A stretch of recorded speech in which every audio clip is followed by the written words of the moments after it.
It's reading time! The Magic Meat. A long time ago, there lived a wise king. He had a strange habit. Every day at lunch, there would be a covered dish on the dining table. Nobody knew what was on the dish.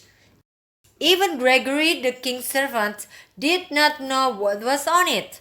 The king would lift the cover only when no one was around. One day, Gregory found a tiny piece of white meat left on the dish. He put it into his mouth. Soon, he heard soft sounds at the window. The young man went over to the window and listened. The sparrows outside the kitchen were chatting with one another. Now Gregory knew why the meat was special. It gave him the power to understand the language of animals. One day, the queen's ring disappeared. The king was sure that Gregory had stolen the ring. "You must be punished," said the king.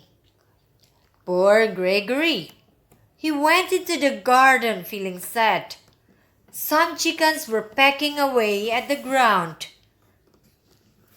While I was looking for worms this morning, I swallowed a ring. Now my stomach feels so heavy, said one chicken. Gregory at once grabbed the chicken and hurried to the kitchen.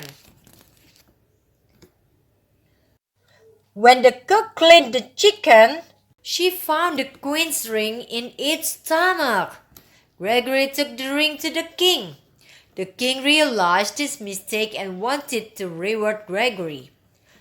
Gregory asked for a horse and some money.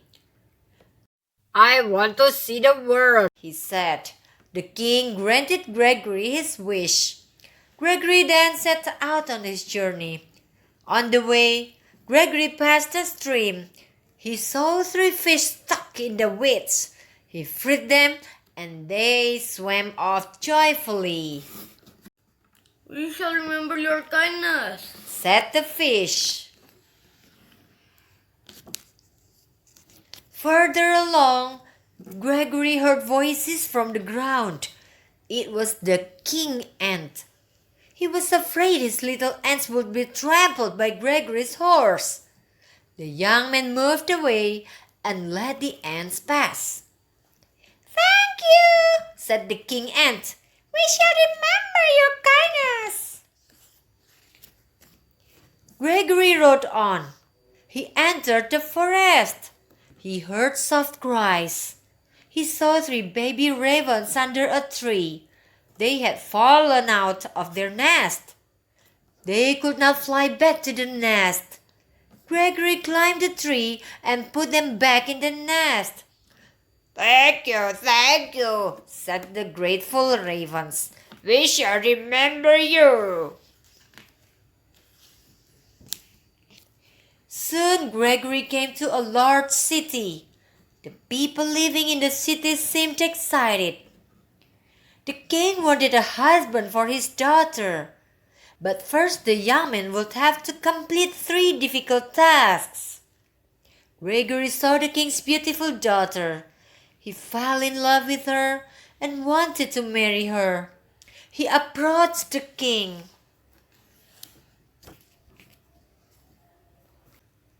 The king took Gregory to the sea. He then threw a golden ring into the water. "Find the ring," said the king. "If you can't find it, you shall die." The young man did not know what to do. As he stood there, the 3 fish he had saved swam up to him. Gregory looked at the fish carefully. One of them had a ring in its mouth. "Thank you," said Gregory with a smile. Then he took the ring to the king.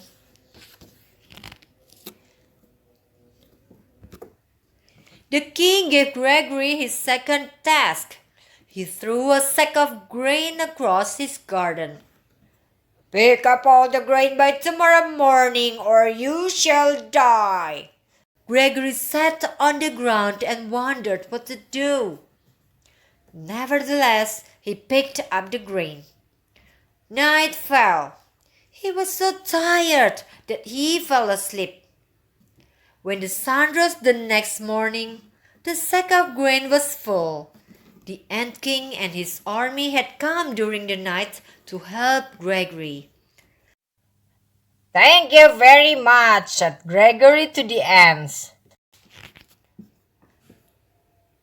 The king decided upon one last task for Gregory. "Bring me an apple from the tree of life," said the king. "Then you can marry my daughter." Gregory did not know where the tree of life was. He spent 3 months searching for it, but was unsuccessful. One day, he heard some sounds above him. He looked up and saw the 3 ravens he had helped. They dropped a golden apple into his hands. "Oh, thank you," said Gregory. He then took the golden apple back to the king. When the king saw the apple, he knew that Gregory was the right man for his daughter. The princess had also fallen in love with the brave and kind young man. Not long after that, there was a grand wedding celebration. Gregory and the princess lived happily to a ripe old age. The moral of this story is, being kind to others will make you happy at the end. See you next time.